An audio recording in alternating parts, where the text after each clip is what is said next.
Film की शुरुआत सैरा और जॉन से होती है, जो एक शादीशुदा जोड़ा है और अपने होने वाले बच्चे के कमरे को सजा रहे हैं। जहां सैरा चाहती है कि बच्चे का जेंडर उसके लिए एक सरप्राइज रहे, वहीं जॉन अपनी उत्सुकता पर काबू नहीं रख पाता। अगले दिन सैरा अपनी गणित की लेक्चरर वाली जॉब पर जाती है और जॉन, जो एक आर्किटेक्ट है, अपनी एक्स गर्लफ्रेंड अलीसा के साथ किसी प्रॉपर्टी को देखने जाने से मना कर देता है। बाद में सैरा के पेट में अचानक तेज दर्द होता है और वो जॉन को फोन करती है, लेकिन जॉन कस्टमर्स के साथ बिजी होने की वजह से फोन नहीं उठा पाता। जब वो आखिरकार अस्पताल पहुंचता है तो उसे पता चलता है कि सैरा का मिसकैरेज हो गया है। इस सदमे से टूटी हुई सैरा फैसला करती है कि वो अब उस घर में और नहीं रह सकती।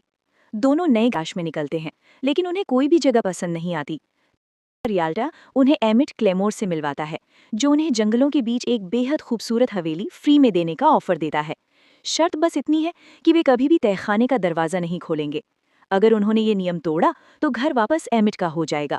जॉन को ये बात थोड़ी अजीब लगती है, लेकिन सैरा जिद करती है कि अपनी तकलीफ भूलने और आगे आईवीएफ के लिए पैसे बचाने के लिए उन्हें यहाँ शिफ्ट हो जाना चाहिए। शुरुआत में तो सब ठीक रहता है, लेकिन उनकी खुशियों को तब नजर लग जाती है जब उनकी हाउस वार्मिंग पार्टी में अलीसा आ धमकती है और जॉन को रिझाने की कोशिश करती है। लेकिन जॉन ने साफ कर दिया कि उसे कोई दिलचस्पी नहीं है और उसे जाने के लिए कह दिया। तभी अचानक जॉन का बॉस वहां आ गया और उसे बुला लिया। बाहर भीड़ एक पागल से आदमी को देख रही थी, जिसके हाथ में पेट्रोल का कैन था। उस आदमी ने डरावने अंदाज में जॉन को सलाह दी कि इससे पहले कि ये जगह उन्हें बर्बाद कर दे, वो इसे जला डाले, और फिर वो चला गया। अगली सुबह जॉन को पता चला कि एलिसा ने उस पर हैरासमेंट का केस कर दिया है। उसे सस्पेंड कर दिया गया। हालांकि उसके बॉस को लगा कि ये बस कुछ समय की बात है। घर पर सैरा ने वापस काम पर जाने का फैसला किया। जॉन ने अपने दिन के बारे में झूठ बोला और बाद में उसका मन उस तहखाने के दरवाजे की तरफ खिंचने लगा जहां जाना मना था। जॉन के बॉस ने उसे सैरा को सच बताने को कहा, पर जॉन ने मना कर दिया क्योंकि वो उसकी खुशियां छीनना नहीं चाहता था। उसे लगा कि वो एलिसा को केस वापस लेने के लिए मना लेगा, जबकि उसके बॉस ने उसे ऐसा न करने की चेतावनी दी थी। जॉन तहखाने के अंदर देखने के लिए जिद पर अड़ गया। उसने दरवाजा तोड़ने की कोशिश की पर नाकाम रहा, और जब उसने सैरा से तहखाना चेक करने की बात की तो उसने मना कर दिया क्योंकि वो अपना घर दांव पर नहीं लगाना चाहती थी। जॉन ने सिटी प्लानिंग ऑफिस जाकर घर के ब्लूप्रिंट निकाले। उसे पता चला कि पिछला मालिक पॉल मैकमैनिस था, जबकि 25 साल पहले वहां एमिट क्लेमोर रहता था, जिसका परिवार रहस्यमयी तरीके से गायब हो गया था। जॉन को मिली, जो तहखाने के एक जालीदार दरवाजे तक जाती थी। उसने अंदर झांकने के लिए वहां छेद किया, लेकिन सैरा के आते ही रुक गया। बाद में जॉन एक पार्किंग लॉट में एलिसा से मिला। वहां पता चला कि उन दोनों का सैरा की पीठ पीछे चक्कर चल रहा था। जॉन ने उसके लिए अपनी पत्नी को छोड़ने से मना कर दिया और धमकी दी कि अगर वो सैरा के करीब भी आई तो वो उसे जान से मार देगा। अगले दिन सैरा का प्रेगनेंसी टेस्ट पॉजिटिव आया। हालांकि उसे जॉन के निकाले हुए नक्शे मिल गए और उसने उस गुप्त रास्ते की छानबीन की। एलिसा घर पहुंच गई, लेकिन सैरा ने उसे नहीं देखा। जब एलिसा ऊपर के कमरों में घूम रही थी और उसे प्रेगनेंसी टेस्ट मिला, तभी नीचे सैरा ने तहखाने के दरवाजे में वो छेद देख लिया। जब सैरा वापस ऊपर आई तो उसे सामने का दरवाजा खुला मिला, पर एलिसा वहां नहीं थी। इसी बीच जॉन ने एलिसा की कार को जाते देखा और उसका पीछा किया। उस रात जॉन घर लौटा और उसे प्रेगनेंसी के बारे में पता चला। सैरा ने उससे तहखाने के बारे में सवाल किए। उसने माफी मांगी और उस गुप्त रास्ते को कीलों से बंद कर दिया। जल्द ही जॉन पर लगे सारे आरोप हट गए और वो काम पर लौट आया। उसके बॉस ने बताया कि एलिसा गायब है। उसी रात जॉन को नर्सरी की दीवार में एक गोली मिली, जो एमिट के पास मौजूद गोलियों से मेल खाती थी। उसे शक हुआ कि शायद एमिट ने ही अपने परिवार का खून किया था, लेकिन सैरा ने उससे विनती की कि वो अपनी परफेक्ट लाइफ बचाने के लिए ये सब छोड़ दे। कुछ दिनों बाद एलिसा की लावारिस कार मिलने पर पुलिस ने उसकी तलाश शुरू की। एक बार में एक पड़ोसी ने सैरा को बताया कि पहले के सारे परिवार बिना बताए ही उस हवेली को छोड़कर चले गए थे। सैरा को ये जानकर हैरानी हुई कि जॉन को दोपहर में दौड़ते हुए देखा गया था, जबकि उसे उस वक्त काम पर होना चाहिए था। पड़ोसी ने खुशी जताई कि वे उनके पड़ोसी हैं, खासकर जॉन से उसकी दोपहर की दौड़ के दौरान मिलने पर। सैरा दंग रह गई क्योंकि उसके हिसाब से जॉन ऑफिस में था। तभी टीवी पर उसका ध्यान गया जहां एलिसा के गायब होने की खबर चल रही थी। बाद में जब जॉन नहा रहा था, सैरा ने उसका ईमेल चेक किया और एलिसा की हरासमेंट वाली शिकायत देखकर उसे झटका लगा।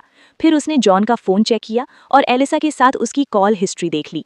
इसी बीच जॉन उस गोली की जांच करता रहा और एमिट की गोलियों से मिलाने पर वे एक जैसी निकली। अगली सुबह उसने फिर से तहखाने में जाने की बात की, लेकिन सैरा ने मना कर दिया क्योंकि उन्हें घर से हाथ धोना पड़ता। इस बात पर बहस छिड़ गई, जो तब रुकी जब एलिसा के गायब होने की जांच कर रहे 2 डिटेक्टिव वहां पहुंचे। उन्होंने जॉन से बात की, जिसने ईमानदारी से आरोपों और पार्किंग लॉट वाली मुलाकात के बारे में बता दिया। उसने अफेयर की बात तो छिपाई, पर यह मान लिया कि सैरा से मिलने से पहले वे साथ थे। डिटेक्टिव्स ने खुलासा किया कि जिस दिन एलिसा गायब हुई उसके फ़ोन की लोकेशन उनके घर के पास ही थी। जॉन इस सबसे अनजान होने का नाटक करता है, लेकिन वहाँ काफ़ी घबराया हुआ है। तभी सारा वहाँ आ जाती है और पुलिस को बताती है कि उसका पति पूरे समय उसके साथ ही था। पुलिस मान जाती है और वहाँ से चली जाती है। उनके जाने के बाद सारा जॉन को आड़े हाथों लेती है और बताती है कि उसे उसके अफेयर के बारे में सब पता है। उसे बहुत बुरा लगा है, लेकिन उसने जॉन को सिर्फ इसीलिए बचाया ताकि उनके बच्चे का पिता जेल न चला जाए। जॉन उसे यकीन दिलाने की कोशिश करता है कि उसने एलिसा को नहीं मारा, पर सारा को अब उसमें भरोसा नहीं रहा। उस रात जॉन सो नहीं पाता। उसे लगता है कि उसकी सारी परेशानियों की जड़ वो तहखाना ही है। अगले दिन वो घर के पुराने मालिक पॉल मैकमैनिस को ढूंढ निकालता है। पता चलता है कि पॉल वही पागल आदमी है जो उनकी हाउस वार्मिंग पार्टी में आया था। अब वह शराब का आदी हो चुका है। पॉल बताता है कि शुरू में तो उस घर में सब कुछ परफेक्ट था, लेकिन धीरे धीरे सब बर्बाद हो गया। जब जॉन तहखाने के बारे में पूछता है तो पॉल रहस्यमयी अंदाज में कहता है कि वह जगह लोगों के अंदर की बुराई बाहर ले आती है। पॉल को पछतावा है कि उसने कभी उसे खोलकर नहीं देखा, और वह जॉन को सलाह देता है कि कॉन्ट्रैक्ट तोड़ो और अंदर देखो। जॉन घर लौटकर सारा से कहता है कि अब उससे और सभ्य नहीं होता, वह दरवाज़ा खोलकर यहाँ से जाना चाहता है। सारा मना कर देती है क्योंकि वह अपनी खुशियों के साथ कोई रिस्क नहीं लेना चाहती। जॉन जबरदस्ती कुदाल उठा लेता है और दरवाज़ा तोड़ने चल देता है। सारा उसे रोकने की पूरी कोशिश करती है, लेकिन जॉन नहीं सुनता। बाद में जब जॉन की आंख खुलती है तो वह अंदर बंद होता है। सारा उससे माफ़ी मांगती है और कहती है कि वह उसे दरवाज़ा खोलने नहीं दी सकती थी। तभी वह जॉन को एलिसा का फ़ोन दिखाती है, जिसे देखकर जॉन के होश उड़ जाते हैं। एक फ्लैशबैक में दिखता है कि जब एलिसा घर आई थी तो सारा को कुछ आवाज़ सुनाई दी। उसे लगा कोई चोर है। वह हाथ में बंदूक लेकर ऊपर गई और एलिसा को वहां से जाने को कहा, लेकिन एलिसा बड़बड़ाने लगी कि सारा इस आलीशान जिंदगी के लायक नहीं है। ये सुनकर सारा का दिमाग घूम गया। एलिसा पहले जिंदा थी, लेकिन सारा अपनी परफेक्ट लाइफ खोना नहीं चाहती थी, इसलिए उसने उसका गला घोंट दिया। उसने लाश को चादर में लपेटा और तहखाने के रास्ते में छिपा दिया। पता चलता है कि जॉन जिस कार का पीछा कर रहा था उसे सारा ही चला रही थी। कार छोड़ने के बाद सारा ने ही एलिसा के फ़ोन से फ़ोटो अपलोड किए और ऑफिस में ईमेल भेजा था।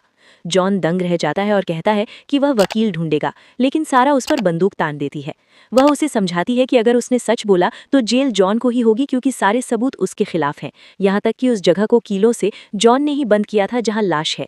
सारा कहती है कि वह गवाही देगी कि जॉन ने एलिसा को यहाँ बुलाकर मारा, और उसे तो तब पता चला जब पुलिस आई।